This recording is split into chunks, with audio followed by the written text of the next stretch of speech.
자, 우리가 몸에 대해서 계속해서 다루고 있고 벌써 7번째 시간을 나누고 있습니다. 그러다 보니까 똑같은 말씀이 반복되어지는 것처럼 느껴질 수도 있을지 모르겠지만 우리가 건강한 몸으로 건강한 그리스도인의 삶을 가꾸자 하는데 취지가 있습니다. 오늘은 여러분, 우리의 속이에요. 속. 오늘 7번째 시간은 장, 내장, 심장, 그리고 폐장, 비장, 위장, 간장 같은 내부의 우리의 장기들, 내장들, 이런 것을 우리가 생각하는 시간입니다. 한의학에서 흔히 오장육부 그렇게 말하잖아요. 그런데 여러분, 오장육부뿐만 아니라 보이지 않는 우리 속, 이런 개념 속에서 생각을 했으면 좋겠습니다. 여러분, 우리의 내장 보이지 않습니다. 보이면 안 되지요. 왜 안 보이고 속에 숨겨놨는가? 너무 중요하기 때문이에요. 우리의 몸은 조금 슬치고 긁히고 다쳐도 금방 낫지만 내부는 조그만 상처가 생겨도 심각한 문제가 생길 수 있기 때문에 속에 꼭꼭 숨겨놨습니다. 그래서 우리의 속이 건강하셔야 돼요. 우리의 속이 건강한가 우리가 체크하잖아요. 병원에 가면 아주 깊숙한 곳까지 다 들여다볼 수 있는 의학 기술이 발달된 거예요. 의과학의 발달로 인하여 머리끝부터 발끝까지 다 들여다볼 수 있고 소위 단층 촬영, 우리의 몸을 그냥 옆으로 자른 것 같은 모습 속에서 볼 수 있도록 촬영이 가능한 그런 시대에 살고 있습니다. 구석구석 다 들여다보지만 그럼에도 불구하고 놓칠 때가 있지 않습니까? 우리의 속, 그래서 늘 건강하게 유지해야 되고 속이 건강한지 가끔은 점검받을 필요가 있습니다. 자, 오늘 우리의 장, 내부에 대한 말씀인데 제가 어찌 여러분 이런 심장, 간장, 위장, 폐장 이런 이야기만 하려고 하는 것이겠습니까? 하나님께서 보시는 우리의 장, 내부, 이 부분에 대한 깊은 통찰이 있는 시간이었으면 좋겠어요. 하나님께서 우리의 모든 내부의 장기들도 만드셨다. 시편 139편 13절입니다. 하나님이 내장을 지으셨다. 깊숙하게 자리 잡고 있는 내장, 사실 여러분 해부학적인 지식이 없을 때는 안에 어떻게 되어 있는지 뭐가 있는지조차 모르고 살았고 아프면 왜 아픈지도 모르고 살던 때가 있었지만 지금은 구석구석 다 보면서 알면서 하나님이 이렇게 신비하게 지으셨구나, 이런 것이 꼭 필요하구나, 이게 쓸데없는 게 하나도 없구나, 이걸 생각하게 만들어 주시지 않습니까? 그렇게 우리의 속, 내장, 안 보이는 곳까지 창조하신 하나님은 우리는 때로는 놓칠 수 있고 제대로 못 볼 수도 있지만 하나님은 다 들여다보고 계신다, 이 말씀을 하십니다. 예레미야 20장 12절을 오늘 읽었는데 폐부와 심장을 보시는 만군의 여호와 그랬어요. 하나님이 전능하신 여호와, 전능한 하나님, 이렇게도 쓰여져 있지만 만군의 여호와라고 할 때는 군대와 관련이 되잖아요. 군대의 하나님, 즉 전투 준비가 되어 있는 하나님이에요. 만군의 여호와가 내 속을 들여다보시고 쓸만하다 싶으면 나를 힘들게 하는 사람들로부터 지켜주신다, 그런 의미예요. 그러니까 여러분 중요한 건 뭐예요? 내 힘이 아니잖아요. 내가 얼마나 센가? 내가 얼마나 많은 싸움에서 승리의 기록을 갖고 있는가? 내가 싸울 만한 무기를 얼마나 갖고 있는가가 아니라 하나님은 내 속을 들여다보시고 괜찮네? 그러면서 적들이 나를 건드리지 못하게 하실 것이다. 이게 예레미야 20장 12절 오늘 본문 말씀이에요. 그 앞으로 가서 예레미야 17장 10절에도 보면 나 여호와는 심장을 살피며 폐부를 시험한다. 그리고 그의 행위와 행실대로 보응한다. 그 말씀이 나와요. 속을 들여다보시는 하나님, 결국 이 속에 무엇을 담고 있느냐에 따라서 행위, 행실이 결정되고 거기에 따른 하나님의 보응 또는 보상이 있음을 말씀하고 있는 것입니다. 우리의 속, 여러분 하나님이 다 들여다보고 계신다. 병원 가서 검사해서 속을 들여다보는 것 그 이상의 것을 보세요. 아무리 스캔하고 아무리 여러분 컴퓨터 촬영을 해도 안 보이는 것들을 하나님은 들여다보시는 거예요. 생각까지 하시는 거예요. 깊숙한 곳에 어떤 의도인가. 그러니까 여러분, 우리가 예배하고 있다, 교회 와서 열심히 봉사한다, 그것만 보지 않잖아요. 사람은 그것 정도밖에 제대로 못 볼 수 있지만 왜 그러는지, 어떤 마음으로 일하는지, 어떤 자세로 헌금하는지, 이것까지 들여다보시는 하나님. 그래서 예수님이 이 땅에 계시는 동안에 연복궤 앞에 서서 연보하는 사람들을 보셨어요. 얼마를 드리는가를 본 게 아니에요. 가난한 과부가 드린 그것을 보면서 중심을 보시는 거예요. 야, 가장 많이 했다. 이게 여러분 하나님이 보시는 부분이잖아요. 하나님에게는 우리가 감출 수 있는 것이 없습니다. 사람도 대충은 알아요. 사람도 속에 뭐가 있는지 우리가 정확하게 알 수는 없지만 표정, 얼굴색, 그리고 입 근육의 움직임 등을 통해서 거짓말 같아 뭐 이런 것도 느끼잖아요. 여러분들의 표정을 보면 대충 알아요. 다 복면을 하고 계셔가지고 보기가 힘들지만 눈매만 봐도 알 수가 있습니다. 사람이 말 한마디 할 때마다 우리 몸의 650개 근육 중에서 72개를 움직인대요. 그러니까 제가 이렇게 길게 30분 동안 설교하는 동안에 얼마나 많은 근육이 움직이고 있겠습니까? 눈도 움직이고 코도 막 움직이고 귀까지 움직이고요. 얼굴 근육들이 움직이고 이 손까지 쓸데없이 움직이잖아요. 얼마나 많은 게 움직이는데, 그래서 여러분 사람이 숨길 수가 없다는 거예요. 72개의 근육이 움직이는데 그것들이 나를 설명해요. 진실인지 아닌지. 표정을 보면서 느낄 수 있어요. 단지 하나님과 사람의 차이가 뭐예요? 하나님은 오해가 없으신 분, 오판하지 않는 분이시죠. 사람은 여러분 잘못 읽어낼 수 있고 소통에 문제가 생길 수 있어요.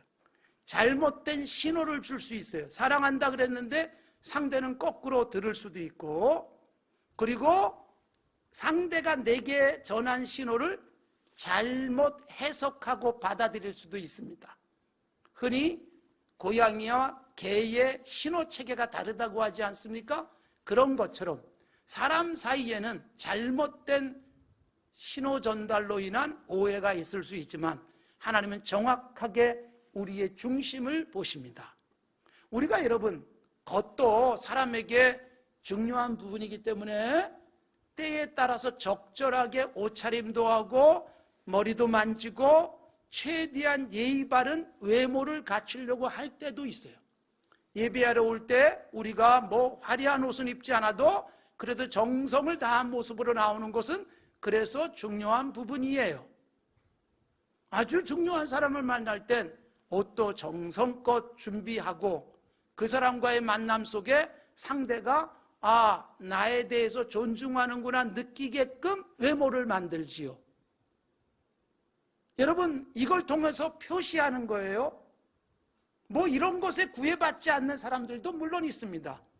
선지자 사무엘이 사람을 잘못 본 경우도 있어요. 훌륭한 선지자지만 사무엘상 16장 사건입니다. 하나님이 왕을 선택하기 위해서 베들레헴 이새의 집에 보냈을 때 이새의 집의 8명의 아들 중에 첫 아들을 보자마자 됐다 생각했어요. 키도 크고 잘생겼어요. 기름을 부으려고 하는데 하나님이 책망하세요. 사무엘상 16장 7절 야 이 녀석아 왜 껍데기만 보니 내가 보는 것처럼 볼 수 없니? 그 말씀을 하세요. 우리가 이 말은 늘 주의 깊게 새겨 들으셔야 돼요. 그래서 중심 보는 노력을 하셔야 돼요. 정확하게 볼 수는 없지만 무슨 뜻이냐? 최소한 중심은 못 보더라도 껍데기만 보지 말자. 중요한 부분이에요. 그리고 우리가 반대로 껍데기만 가꾸지 말고 중심을 잘 가꾸자. 속이 겉으로 표현되어져요. 이상하게 다윗을 보시면서 하나님이 중심을 보신다 그랬어요.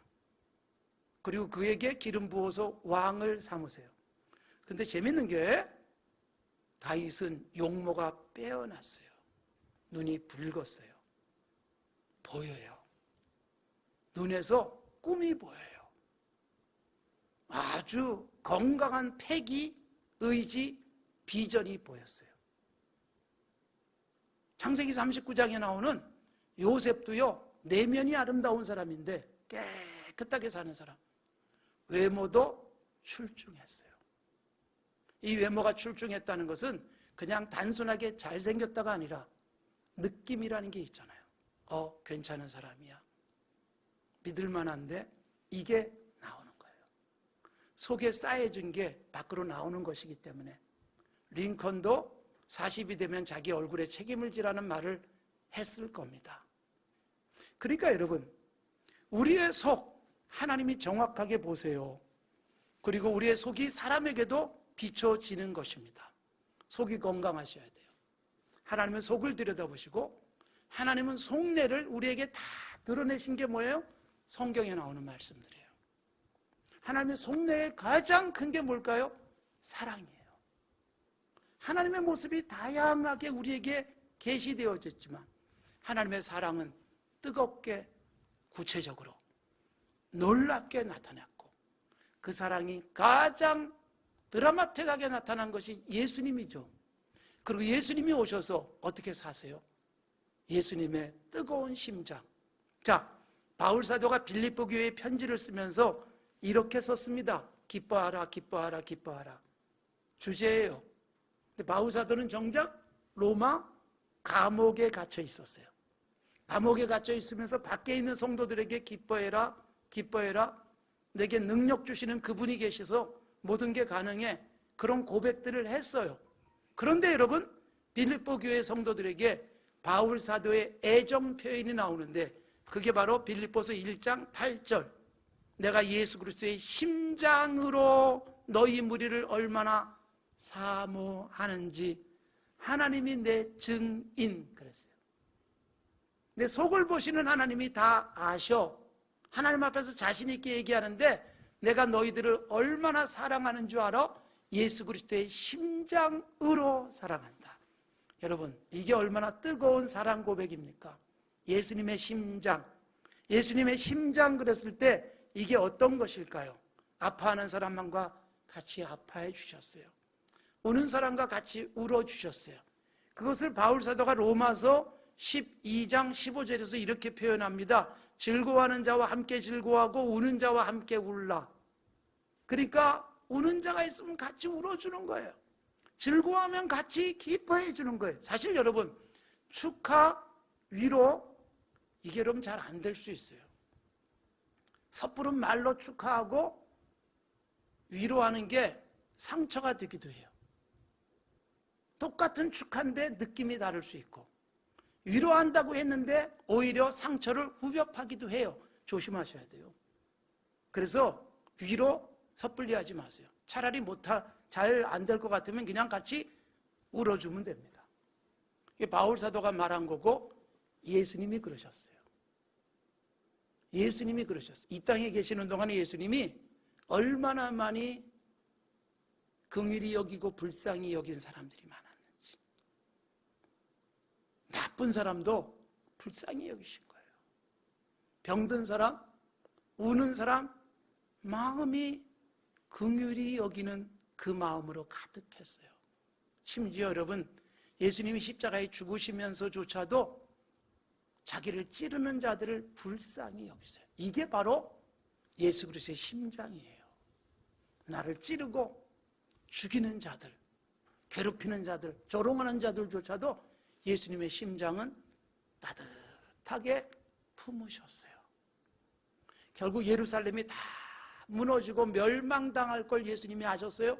마태복음 23장에서, 그리고 누가복음에서, 누가복음은 훨씬 더 구체적으로 우셨다 그렇게 돼 있는데, 누가복음 19장이에요.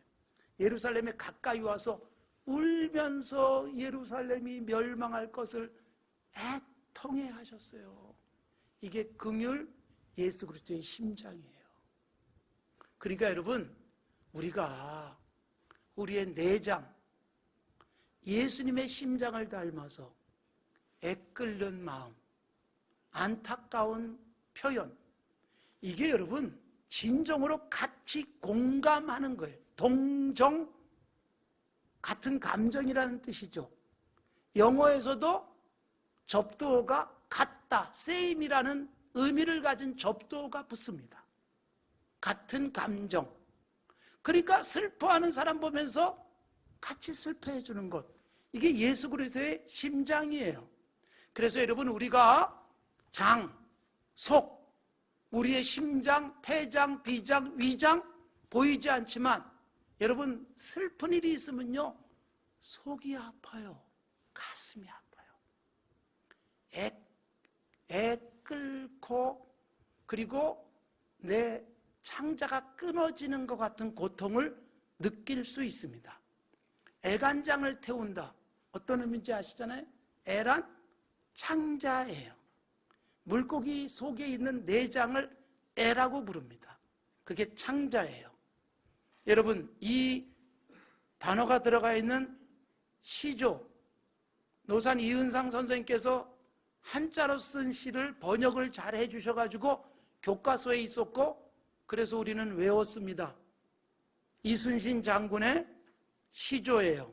한삼섬 가, 한산섬 달 밝은 밤에 수루에 혼자 앉아 큰 칼 옆에 차고 깊은 시름하는 차에 어디서 일성호가는 남의 애를 끝나니 그랬어요. 이게 여러분 선조 28년 1595년에 쓴 시조로 되어 있습니다. 임진왜란으로 나라가 혼란하던 시절 진중에서 홀로 나라를 걱정하는 마음을 표현해주고 있습니다. 이런 애끓는 마음을 가졌던 사람들이 나라를 지켰고요. 8.15 광복절 심장을 나라를 위해서, 민족을 위해서 꺼내놓는 듯한 가슴을 가진 사람들이 이 땅을 선물해 준 거예요. 얼마나 여러분 이 나라를, 이 세상을, 그리고 아직도 회복되지 않은 저 북녘 땅을 내 심장을 쏟아내는 마음으로 사랑하고 살고 있습니까? 하나님이 우리에게 맡기신 사명이에요. 이런 마음이 우리에게 필요함을 강조하고 있습니다. 예수님께서 우리에게 요구하는 것, 열정적으로 헌신하는 것, 일하는 것, 교회 공동체에 와서 분주하게 남들보다 더 많은 일을 하는 것, 이걸 원하시지 않으셨어요. 예배를 얼마나 많이 오랜 시간 드려왔느냐, 화려하게 멋지게 드려왔느냐가 아니란 말이에요. 예수님이 마태복음 9장 13절에서는 이렇게 말씀하세요. 내가 원하는 게 제사가 아니야, 긍휼이야. 하나님이 그렇게 말씀하신 것 너희들은 모르니? 그 말씀하세요. 예배, 제사, 수많은 종교 행위 아니라는 거예요. 긍휼. 예배는 드리면서 가난한 사람, 죄인이라고 손가락질 받는 사람, 세리 같은 사람에 대해서 냉정했던 종교인들, 정죄에 빨랐던 그들에게 주님이 안타깝게 여기신 거예요. 하나님이 정말 기뻐하는 게 뭐냐? 긍휼이다. 하나님의 심장으로 이 세상을 사랑했는데, 그런 심장이 돼서 이 땅에 오신 예수님인데 사람들은 종교적 거룩한 경건한 외식에만 치우쳐 있는 모습을 주님이 가슴 아파하신 거예요. 그래서 이사야 선지자를 통해서 우리에게 주신 말씀 중에 진정한 금식이 뭐냐? 이사야 58장. 얼굴을 금식하는 표현하고 그게 아니란 말이에요. 정말 참된 금식, 누군가가 짓눌려 있으면 도와주고, 배고픈 사람 먹이고, 심정이 동할 수 있을 때, 동정이 가능할 때, 누군가가 안타까운 상황 속에 있을 때 내 심장이 막 떨리고 두근거리고, 그러면서 그 사람에게 내 마음이 전달되어지는 그 상태가 진정한 금식이다, 이 말씀을 하신 것입니다. 화 있을진저 외식하는 서기관과 바리새인들이요. 이게 뭘까요? 마태복음 23장 23절에서 긍휼을 버리고 껍데기만 경건한 척하는 것, 이걸 주님이 안타깝게 여기신 것입니다. 그래서 예수님의 비유 속에 용서받고 용서할 수 있는 삶, 이 부분에 대한 말씀을 하세요.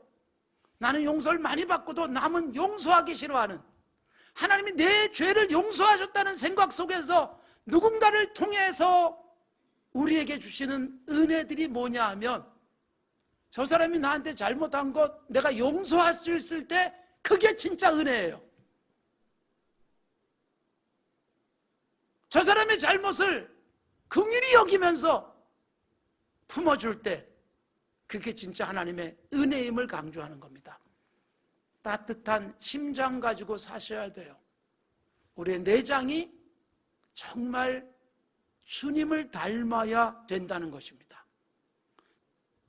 우리가 여러분 IT에 그레이스 클리닉을 세우고 운영을 하고 있지만 굉장히 힘들어요. 더군다나 코로나19 때문에.